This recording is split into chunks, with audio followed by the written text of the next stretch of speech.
باجوړ خلکو څنګه تاسو په پته را دل فوجانو د اسلامآباد کا آپریشن کړی دی او څوک یې ګرفتار کړی دی عمران خان یې ګرفتار کړی دی زما ستا مستقبل یې ګرفتار کړی دی آیا عمران خان کریمینل و آیا عمران خان دهشتګرد و دهشتګرد خو ته نه نیسي ترهګر خو ته نه نیسي او بیا زما د ملک مستقبل دا عمران خان ونیو اغوا کړی دی اوسه پورې د عمران خان پته نه لګي چې چېرته وړی دی کله وایي یو عدالت ته وړی او کله وایي بل عدالت ته وړی دا ډرټي هیري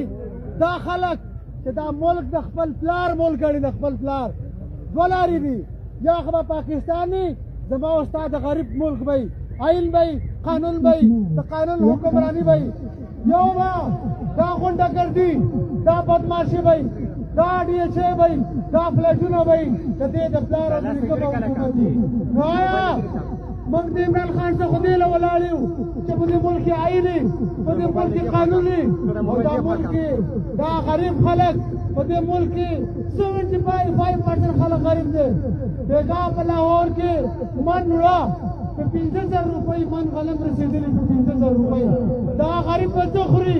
چې باجوړ ته رارسي 7,000 روپۍ هغه د من غنمو قیمت دی آیا یو طرف ته تا بدني خوره کړې ده ملک دې تباه کو او بل طرف ته څوک د حق خبره کوي چې څوک د انصاف خبره کوي تا هغه رانیسي او هغه اغوا کوي آیا اوس که موږ په دې خبرو خاموشه کینو موږ صرف په دې خبرو خاموش کینو او موږ وایو چې دا د پي ټي آی مسله ده یا د عمران خان مسله ده ګوره یاد ساتئ زموږ نه بل بېایمانه نشته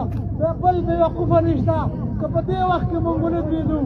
زه درته بیا وایم دا د سروایول جنګ دی دا د زندګۍ جنګ دی دا هغه خلک د دې فوجیان به موږ دومره